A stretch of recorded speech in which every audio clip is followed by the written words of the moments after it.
What up, dope people? It is your boy Brandon Dent, aka Detroit Kool-Aid, and you're rocking out with the Woodward Pistons podcast on the Woodward Sports Network. This morning, Mr. Rod Beard, the legend, he had to attend to some family matters, and he will be back next week. But I figured, you know what? Let's keep the show rolling. Let's keep it going. Obviously, you guys know, credential beat writer and reporter at Woodward Sports for the Detroit Pistons. And so we get a little bit different perspective sometimes. I wanted to also talk about Motor City Cruise Media Day as well, man. It was fabulous. It was pretty cool. Shout out to Jeff Freddy as well, already on the Morning Woodward Show. And I'm going to try and bring you guys a couple more streams this week, as well as link up with my guy Chris, man, from Woodward Heavyweights. We already did a couple streams, or one stream. I want to continue to keep that going. But I got to talk to you guys, man, because injuries aside, youth aside, they're still losing. This squad's 2-8. They're still losing.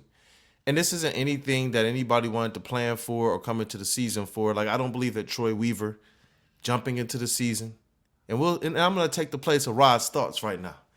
I don't believe that Troy Weaver entering into the season believed that all of their veterans will be out and Jalen Duren will be missing sometimes and Isaiah Livers will be missing some time.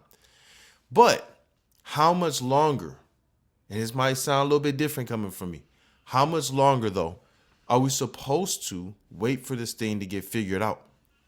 So I wanted to talk to you guys today about the good, the bad, the ugly, and the future. Is time ticking on Troy Weaver? Is his seat getting hot? Is his seat getting warmer? I want to have a real talk with you guys. And I'm going to try and do some lives a little bit later so that, we can get in and I can actually interact directly, answer questions directly, hear you guys' thoughts directly in the live chats as well. But is Troy Weaver's seat getting hot? And should it be getting warm? Should it be getting hot? You're going to hear this from me. I do believe that the seat should be warm. But looking at the aspects of everything that's going on right now, he has himself this kind of fire extinguisher that he can use this summer, and he has to use it right, or else that seat is going to burst into flames. Why? Because the people aren't going to have it. The one thing that I know about Detroit sports fans is, unless you're a Lions fan, apparently, because we allowed the Lions to do this for years, but when it did reach a certain point, I remember seeing the Million Man March. So I'm going to be fair. We did create and cause some change. And we did cycle through a whole lot of different head coaches and players until we got to this point right now. And a lot of that can be attributed to the owner of the Lions at that time. You look at Sheila Ford Hamp right now, and she's a fan. She grew up a fan of the Lions. She wanted to see this team do it the right way, and she realized, I got to get football minds into this organization for us to be able to take this thing to a different place than it's ever been. They've never been at this place. Now you got people from Colin Cowherd to even Stephen A. Smith, man, who continues to have his underwear in a bunch, man, over these lines. He just can't figure them out. And it's making these people have to give respect. It's making these people have to try and do everything in their power to try and either overlook them because they know the lines are a problem, or to do everything to make these people have to say, you know what, they are what they are. Colin Cowherd, I just put up the graphic on Woodward Sports and what he was saying. And I know that the Pistons, they've already stated, Isaiah Stewart, Cade Cunningham, Monty Williams, and others, that they cannot wait until the city gets behind them the way that they're getting behind the Lions. The problem is you got to win games. It doesn't matter if you're injured. It doesn't matter if you're young. It doesn't matter if you have a good young nucleus or good young core. What most Piston fans are looking at right now, and I can break bread with you guys on this, is not the fact that Troy Weaver has been here for 4 seasons. It doesn't matter if Troy Weaver got hired just before the draft during the COVID year.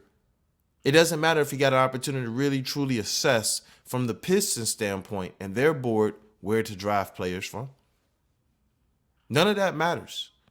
It doesn't matter if they went and cleaned up that first draft class that some people are looking back on now and saying, you know what, Killian, Sadiq, Stewart, and Saban Lee, maybe that draft class, it wasn't as in as we thought it was. Maybe it was just meh.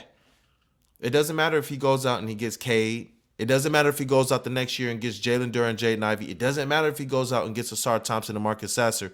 If for Pistons fans, going on over a decade and a half, of directionless basketball.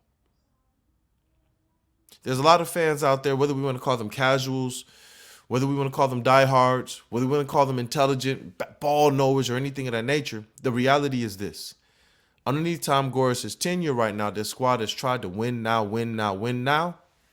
And now they're starting to try and do this thing the right way, or at least what they're considering and calling it the right way. The restore, the rebuild. Is that really the right way, though? Me personally, I see the vision, but I understand the angst. Why? Because I remember coming in off the tail end of the Bad Boys. Man, my grandparents had the finals hats. They had the caricature shirts with the Bad Boys on there. Championships and trophies. And it created this air as a kid where I was just like, yo, I love the Pistons. Joe Dumars, he was on the squad. You know, it was interesting, especially when Grant Hill entered the Pistons world, because it gave everybody this sense of hope. Lindsey Hunter later, it gave everybody this sense of hope that, you know what, they're on the right track. They got good young players. They're going to make the playoffs. And I remember being a kid getting a jersey. I remember being a kid getting the Filas. The Grant Hill, man, my kid's still running around here with those teal jerseys on. And it created this air of security where I thought I could believe in this. And we all know how that wound up. Injuries plagued them. Wrong draft picks plagued them. No cohesion plagued them. And so from my era, it's like, you know what? I saw that happen, and I saw the going to work Pistons happen as it related to some shrewd moves by one of the best GMs in Detroit Pistons history, in Joe Dumars. Some shrewd moves where he actually went and he took cast off some other teams in which he saw a certain level of potential and was able to build this squad up into a championship caliber team. But even he, on the back end of that, Ben Wallace left. Rasheed Wallace left. Chauncey Billups was traded. We know what happened with Richard Hamilton. Little by little, the culture of that team got decimated. To the point that after 2006, Piston fans were like, yo, we don't care if this squad is knocking on the door of the playoffs or even getting in. It's not the same team. We were putting our hopes in trust in Rodney Stuckey. Putting our hopes and our trust in, okay, Allen Iverson's only going to be here right now. And this is what Piston fans had to hear. So I get it when you hear me say things like, hey, this summer coming up, Troy Weaver saying he's going to make a splash. When we look back in the Pistons history, when Chauncey Billups was traded for Allen Iverson, we all stated, well, it's for the cap space. Whether you think it's the right move, it's the cap space, and they got to spend that cap space the right way. So I level with you all. I level with you all in that because we know how that turned out. We got Pistons hindsight, and a lot of us Piston fans, I don't believe that we're as cynical as some would make us out to be. I don't think that you guys are as, unbelieving as I have probably intimated in the past. I think that realistically Piston fans are scarred by a squad that has won some championships, by a squad that has preached winning, by a squad that flirted with it a couple times in the last 8 years and made the playoffs once under SVG, had a squad that continued to knock on the door of the playoffs, made it once underneath Dwayne Casey before they decided, let's rebuild this thing. And when they traded Chauncey for AI, and in the door comes Charlie V, Ben Gordon, lineups like Greg Monroe, Andre Drummond, and Josh Smith, just spinning their wheels to try and recreate magic with players that were nowhere near the caliber, nowhere near, honestly, the basketball intellect of that going to work team. I talk to a lot of fans online, and it's this kind of juxtaposition of ages, man, where there's people like me who remember tail end of the Bad Boys, remember Grant Hill, remember the bloody sock ankle game in the Miami Heat playoffs series that they did. Oh, man, my heart. I saw the going to work Pistons get built up. I saw how meticulous in the time that it took. I remember Jerry Stackhouse, the walking bucket. I remember them taking a lot of L's in the playoffs. And then I saw how it all got dismantled. It's been 20 years, man. 20th anniversary, 20th year season anniversary of the Detroit Pistons' last championship. Trust me, I get that, and I feel that. And so now, as I'm sitting here looking at this squad, going into, this is the fourth season underneath Troy Weaver, I understand a lot of fans' angst. I really do. because the things that he's tried to do to this point, they haven't necessarily panned out the way that I'm sure even he's envisioned, despite the fact that they have this good nucleus, this good young core. And we're going to talk about the core later. But I want to be able to level and break bread with you all. You know, I know the Legends out today, and I want to be able to just be able to talk directly to you all. You know, Brandon Dent, not Detroit, Brandon Dent to you all out there. The person who, when I walk into the arena, when I go into the practice facility, when I'm in the press conferences, that's Brandon Dent. I'm seeing what these guys are saying. I'm seeing how hard they're working, but we're also seeing what the results are. And honestly, that buck has to stop at the desks of Arn Tellem, Ed Stefanski, Troy Weaver, and Tom Gores. Now, we know that Tom Gores, he gave some quotes, some quotes that Omari Sankofa covered quite well, quite succinctly in an article, where he talked about the fact that all he wants to do is give a winner to the city of Detroit, that these fans deserve that. This sounds a little weird to even, capitulate, but Tom Gores talked about, we know we're doing a lot in the city. Tom Gores bought this aspect of being a community asset. The Pistons have to be a community asset. But what type of community asset are you really? Is what he's thinking if they're not a winner. I don't want to downplay all of the good that they've done and they continue to do in the community because, like I told you, I thought the Pistons and these organizations, these sports teams, they do a decent job. They do a decent job in the community. But underneath Tom Gores, I've seen the Pistons go from kind of doing a decent job to being on the ground level, actively trying to do things to help clothe, help feed, help educate. And they're doing it with their legends at the forefront. Greg Kelser, Earl Curitan, Rick Mahorn, among others. People in the organization who they're going out and empowering. People who they're going and giving platforms to. I know you guys probably have noticed the new Detroit Pistons podcast, among other content that they're bringing. For me personally, it's cool to see people that look like me in these positions. It's cool to see everybody of a bunch of different backgrounds within this thing working together as family. But realistically, what Tom Gores said he knows the people want is a winner. It's a winner. It's almost like a apple pie with no crust on top, man. A peach cobbler with no crust on top. Y'all know we talk about food a lot, man. I gotta slow down a little bit, man. Just a little bit.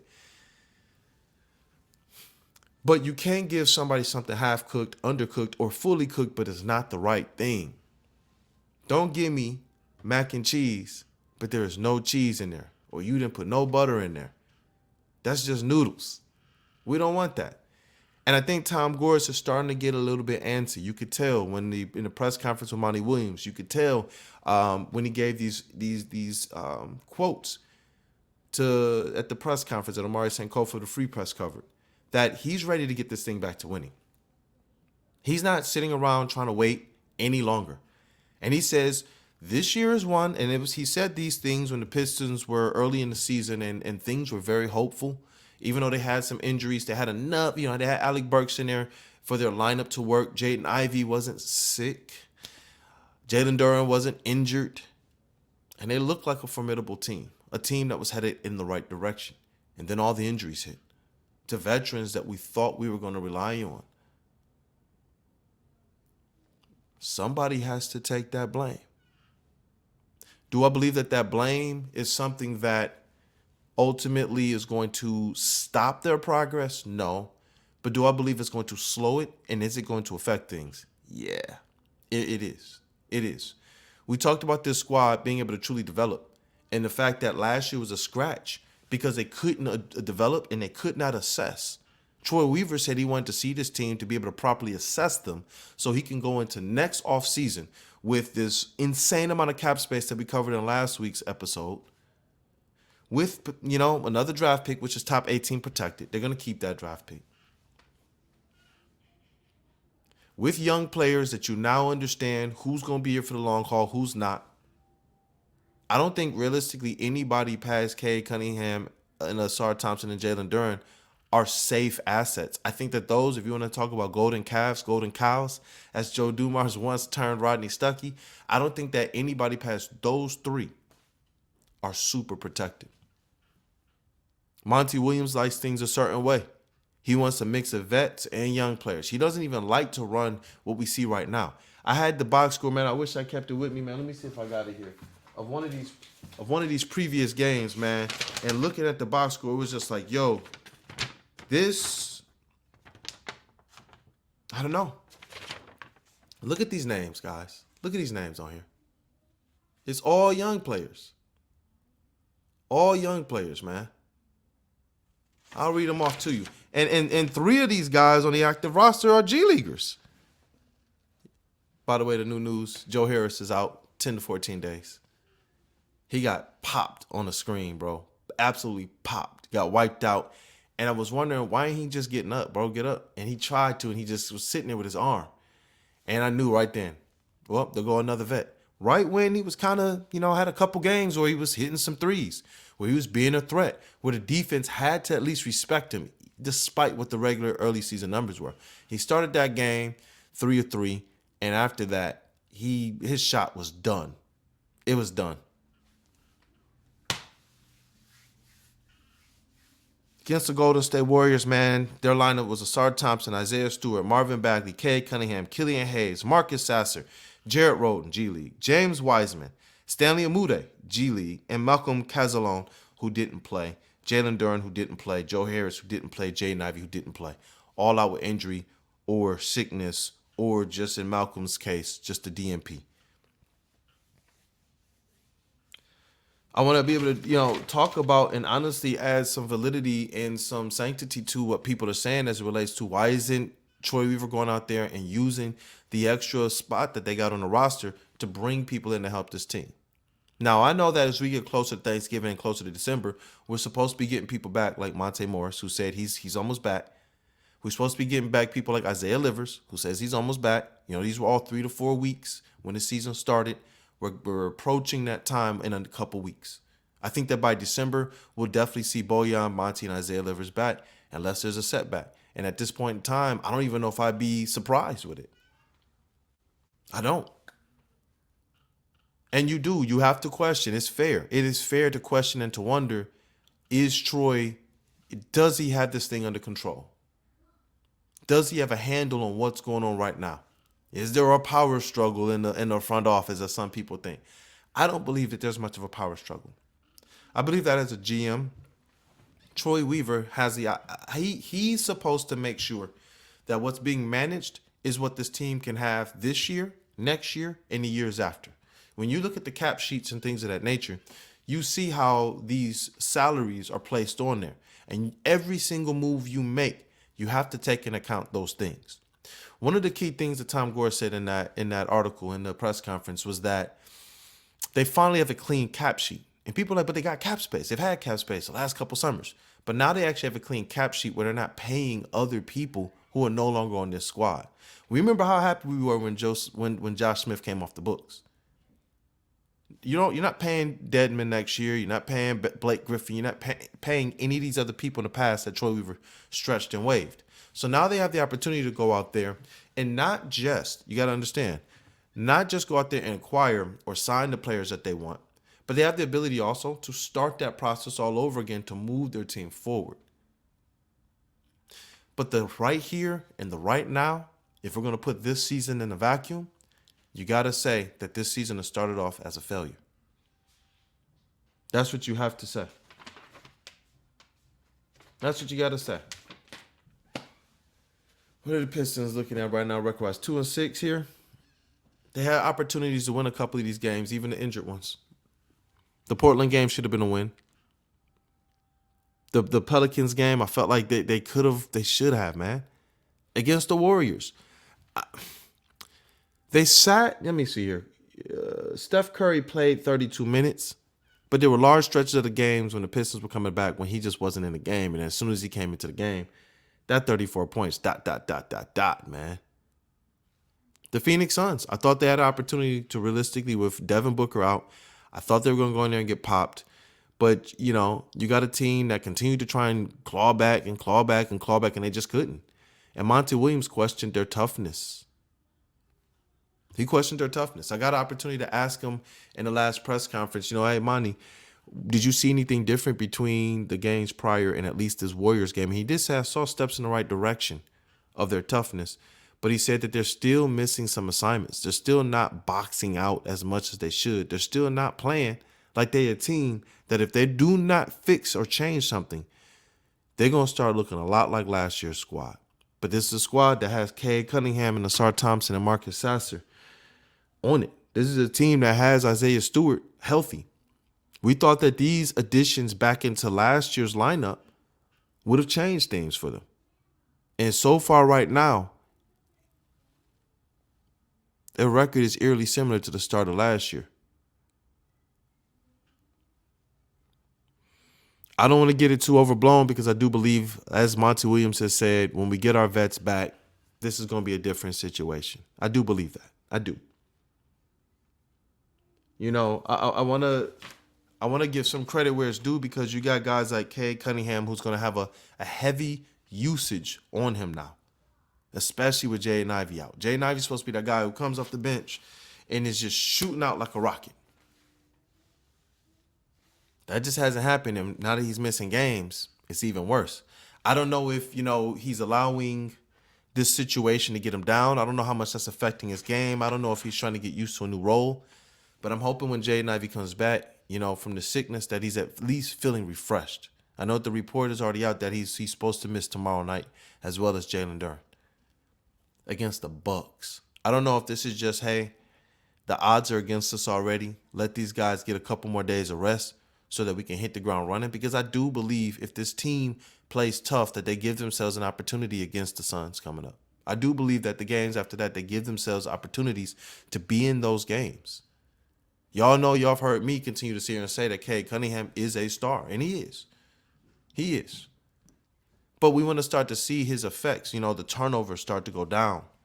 He had 5 again, and we want to be able to see his efficiency start to turn up. He was 1 of 6 in the last game from 3. Missed a couple catch and shoots that he usually makes. He's still hitting a really good clip from behind the arc. But I know people are saying that they're ready to see him take over in these games. We want to see him be clutch in these games. When he was one of the most clutch players in the NBA during his rookie season, Jeremy Grant was doing a lot of the heavy lifting. But on this squad, there's nobody who can really do the heavy lifting alongside him. For everything that I believe Asar Thompson will be, and I call him Jeremy Grant light, the offensive side of the ball is not something where he can go out there and give you a clean 20 to 30 points if necessary. That's something that Jeremy Grant was doing for the Detroit Pistons. He was going out there and he was popping off for 20 to 30 points. And he was carrying a large burden both ends of the court, guarding the best player, playing point forward if necessary.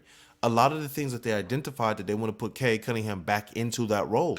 And right now, they're not able to do that. Killian Hayes, he got a big compliment from Asar Thompson, who said that he is to a large degree trying to do that. Taking some offensive pressure off of Cade Cunningham, taking defensive pressure off of Asar himself. And he said Killian's a dog. But obviously it's not to the efficiency or the proficiency that Jeremy Grant was doing it. Jeremy Grant was able to go out there and defend the 1 through the 5 if it was necessary. And even though Asar Thompson can give us that,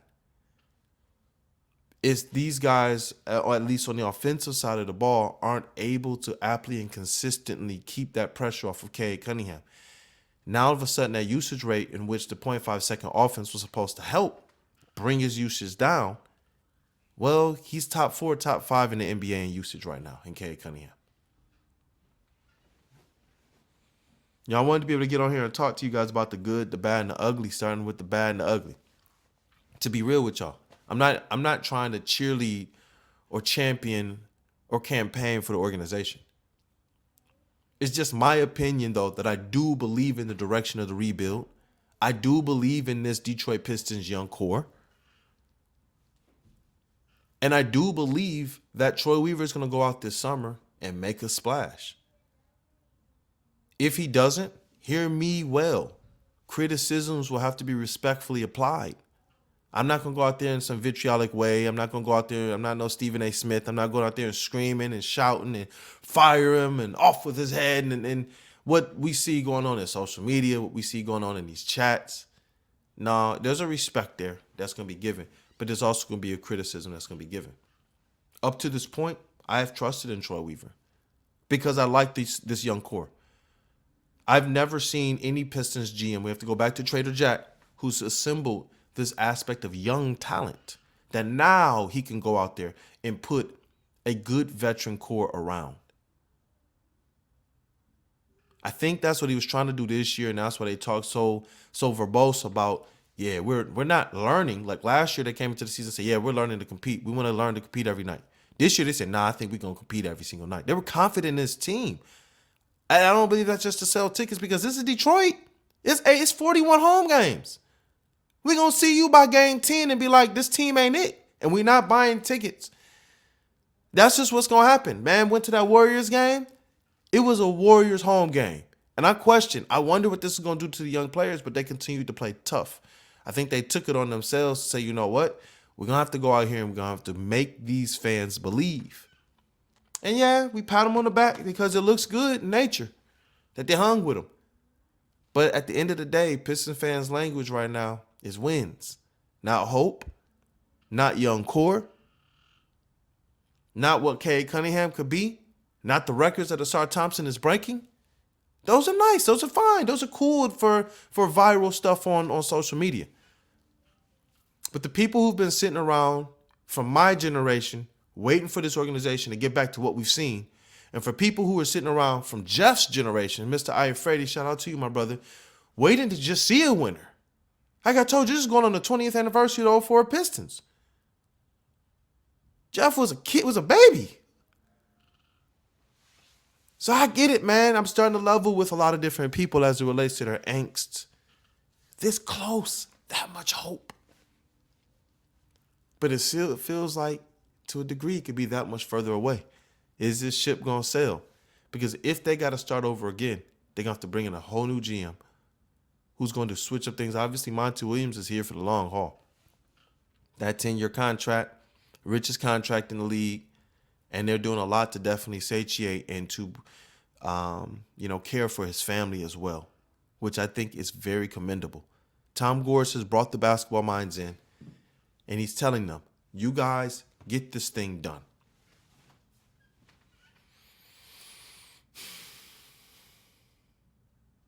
Man, it's tough, man. Against the Warriors, they shot 47.5% from the floor, 43.3% from the field, 95.2% from free throw. They lost the rebound battle just barely without Jalen Duren, 44-39.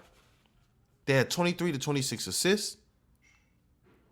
The Warriors 26, the Pistons 23. They played them even. Personal fouls, they had 20 to 14 for the Warriors. They had 2 blocks, but they had 14 turnovers. The team is not necessarily playing bad, but they're not able to necessarily string together these wins. And obviously, I believe those vets, in terms of what Monty said, that the vets, they help to settle things. They help to not get rattled. They help to not get sped up in atmospheres like that. I love Marcus Sasser, but in that last game against the Warriors, he was playing against his direct mentor in CP3, who had some good things to say about him. Marcus Sasser, he was a CP3 camp, Chris Paul camp, and AAU team player. But this was the game in which it looked like it might have been something where if Monte Morris was in there, you get a little bit more stability out of that backup guard coming in. And so I get you guys, man. We want to see this squad start to show semblance of what they're supposed to be. We said, hey, this squad should at least be able to look like last year's Orlando Magic's team, even if the vets are out. Missing Jalen Duren for a few games and missing Jay Ivey for a few games. In the games that we got Jalen Duren back, in between him missing the first time and missing now, you could tell his ankle wasn't right. I don't know how much of a pass I give or don't give. Just as it relates to the basketball player in me, as it relates to a person who's played, been in this state's history as All-State, first player in my school's history to go to an NCAA college and play. From the guy who got to play program runs in the summer at my schools. From that perspective, and trying to remove any aspect of Pistons fandom, I get it. I wanted to be able to come on here and level with you all. I 100% get it. It has to be better. It has to. No matter how much we believe they can fix in the future, The culture of winning is what people want to be able to see. That's what they want. And I get that.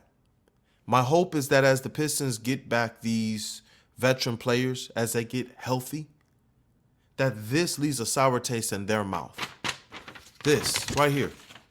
They ain't won since, man. We went on here and we did the pod. And that's what we said. Rod said, temper, temper, temper. We like what we see, but they got this gauntlet stretch. Let's see what they're made of. Let's see what their character is. Now, as it relates to individual players, not just the whole of what the team is doing, I don't doubt these players.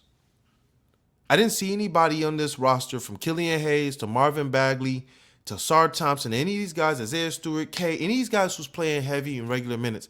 I don't see any of these guys hanging their head. I don't see any of these guys giving like not giving their all. I don't see any of these guys just kind of just whatever. These guys are mad. They're pissed right now. I think that speaks to the room that Troy Weaver has assembled as we try and transition into some of the good. They know where they're falling short. And the one thing I know is if they don't want the excuse of wait till the vets get back, I know Monty Williams as a coach will say that because that's his philosophy and style. But these players don't want that. They want it to hit the ground running. They don't want no excuses.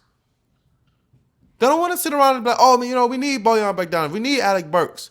These guys are sitting here saying, we hit 43% in the game without any of our core three-point shooters. No Joe Harris, no Alec Burks, no Bojan Bogdanovic, no Monte Morris. They should be pissed that they lost, and they are. They should be pissed at the record, and they are. And that's what I like. I like that. I like the fact that they're not sitting around just saying, ugh. I like the fact that they're still pushing and pushing and pushing. I like the fact that they haven't just said, all right, development year, like last year when Cade got hurt. The instant aspect was, okay, development year. For better or for worse.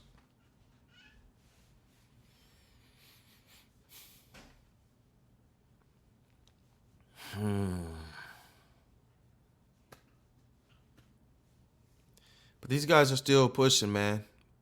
They're still pushing. They're still fighting. They're still clawing. That only means it matters so much.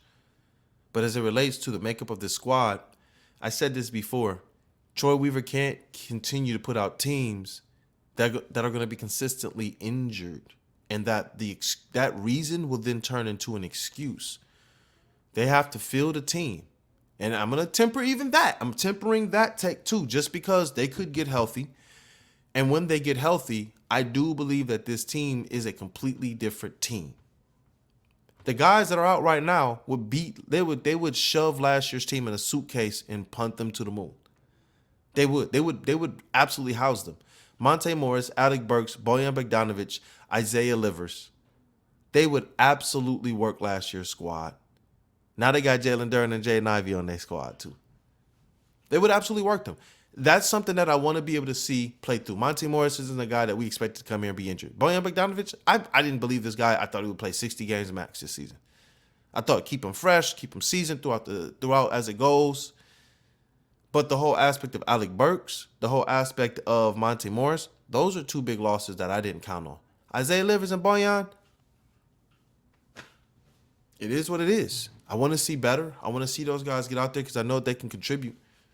But at some point in time, it can't be the reason anymore, or else it starts to become the excuse.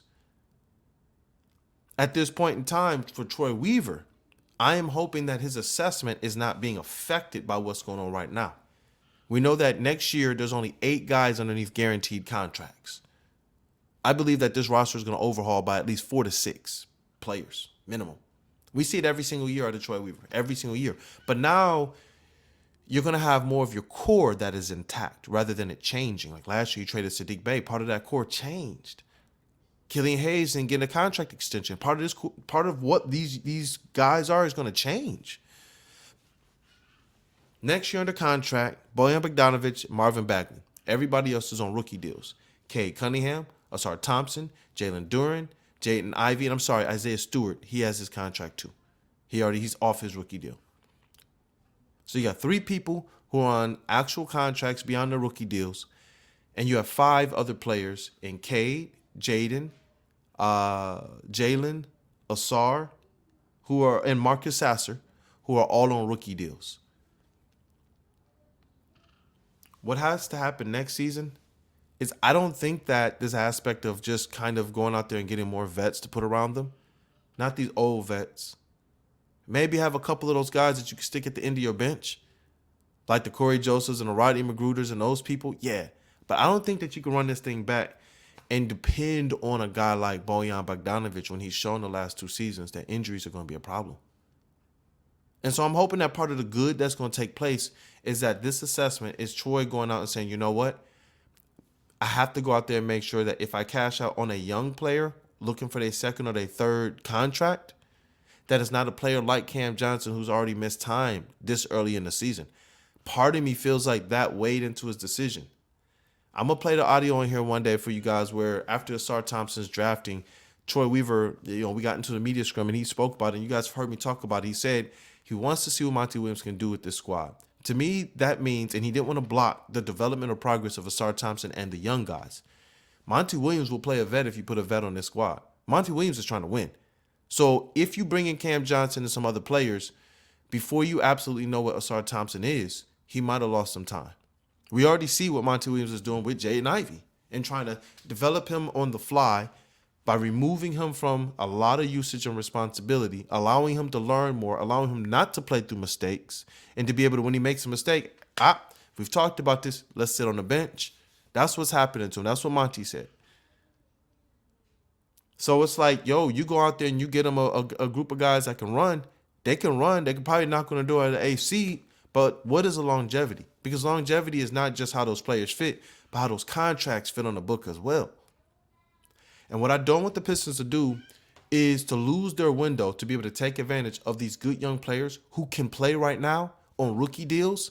When you get into having to pay Cade Cunningham, Jalen Duren, Jaden Ivey, these guys are going to command a lot more than what Beef Stew got. Beef Stew making like $15 million a year, bro. He's getting backup center money right now. Backup player money right now. That's not happening for these other guys. When you got to start paying these guys, it's going to hit heavy. And what you want to be able to do is show that your foundation is one that other players actually want to join. The good, man, been trying to get there. I guess Killian Hayes. I know people don't want to talk about him because we've seen the stretches. We all know that.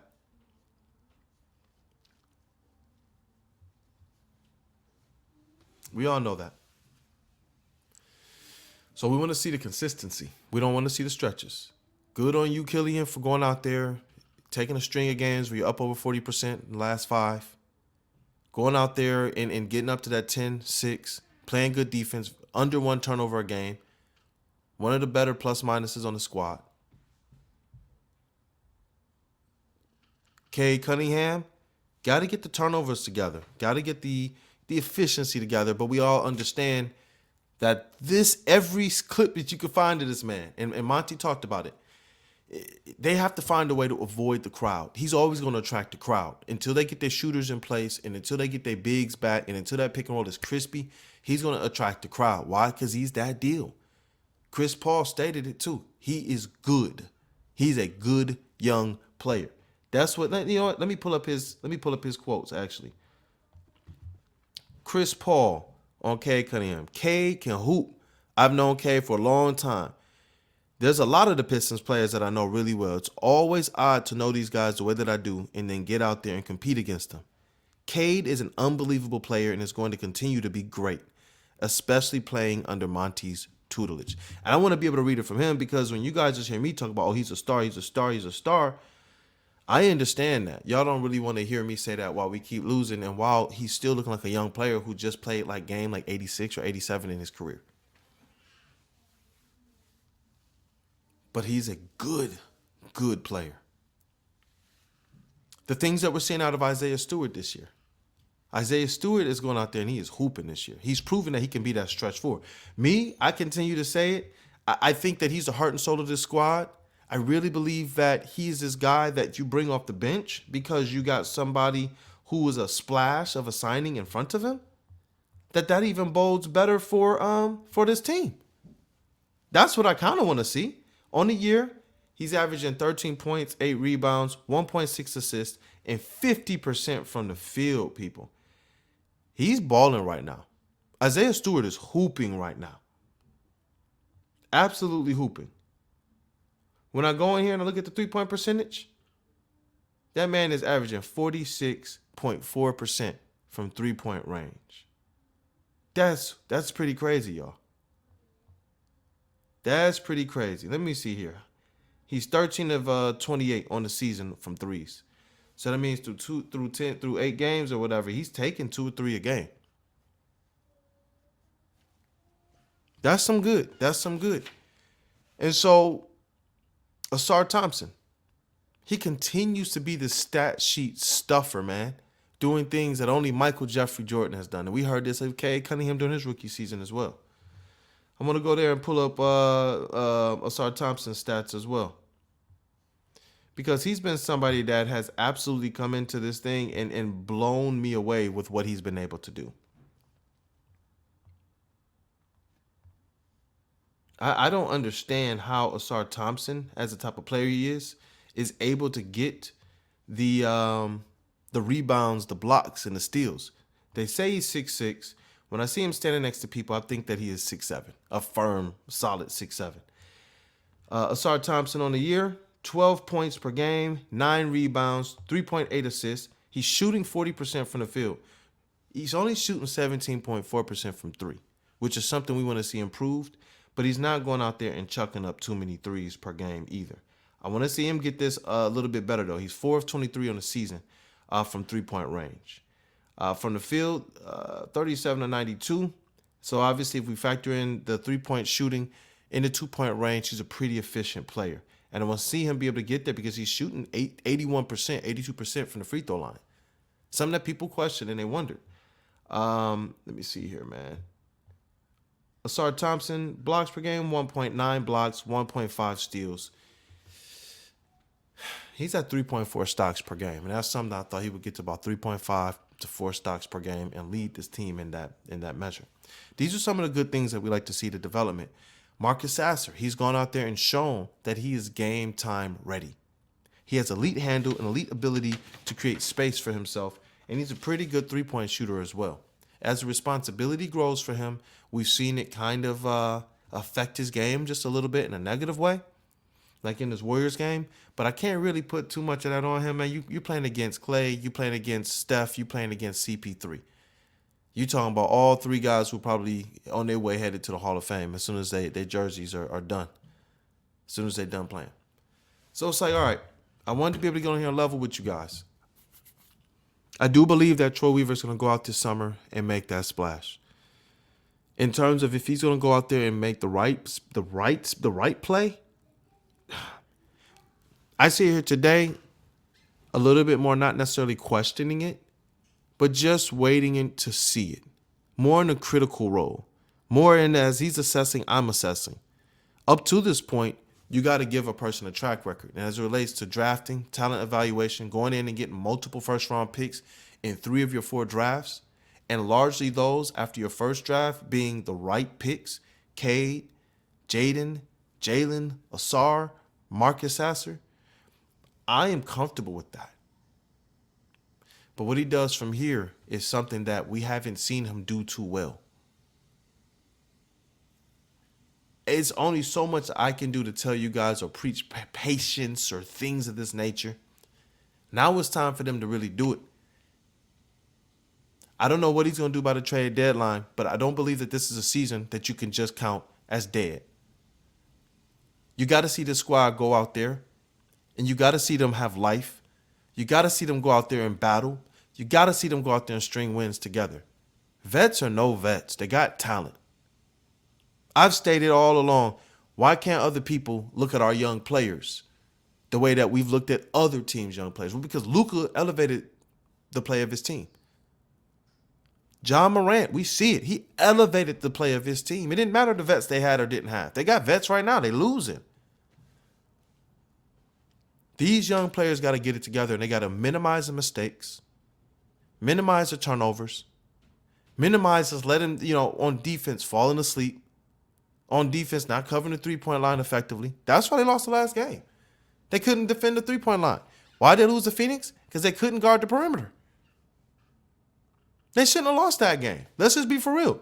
This squad right now, sitting at 2-6, should have minimum 2 more wins right now. They should be sitting at 500 right now. And they cost themselves. They cost themselves. But I want you guys to put in the comments what's been your good, what's been the bad, what's been the ugly of the Detroit Pistons season so far. Do you still have faith and trust in Troy Weaver, despite the fact that his seat, by most accounts from the outside, is warm? I don't believe it's as warm from an organizational standpoint. But I understand that fans, they have a large part to do with what happens with that. If the fans have checked out, if the fans are not approving of the product on the floor, then a lot of times the organization tries to make change. I still preach patience. I still preach let this rebuild take its 4 to 5 years. I still preach that this young core is a good, solid young core. I do. But I also understand that the negatives that have popped up and creeped up in this early part of the season, they have to be addressed. They do. They do. Cade has to get them turnovers down. Killian has to have consistency. Jalen has to play with that ferocity in every single game. To me, it feels like the only two players who have consistently been what they've been is Isaiah Stewart and Asar Thompson. I don't have too much complaint there. There's a couple games where I'm like, Asar, you had the opportunity to maybe pump fake and get a little bit closer to the basket because he hits that mid-range pretty decent. When he gets into the range, into the paint, he's able to do that kind of up and under that he does. But I want to hear from you guys. Like I said, I'm going to try and bring a live either today or tomorrow as well so that we could just rap and we could just talk about it. I really want to be able to hear you guys speak, and I want to be able to answer whatever questions you have. I really do. So thank you guys for rocking out. If you stayed this long, thank you so much. I appreciate y'all a ton. This support, I'm telling you, this is a labor of love. And I've grown very, very accustomed to making sure that I address my community and I allow them to address me, and that we have the camaraderie that we do have. It's become a part of my life, something that I look forward to and that I love. So I appreciate you all, man. Again, well wishes to Rob Beard. Well wishes to Jeff Iafrady. Well wishes to you all. It's your boy Brandon Dent, a.k.a. Detroit Kool-Aid, and you've been rocking out with the Woodward Pistons podcast on the Woodward Sports Network. Till next time, you all. Hopefully we got a lot more good to talk about.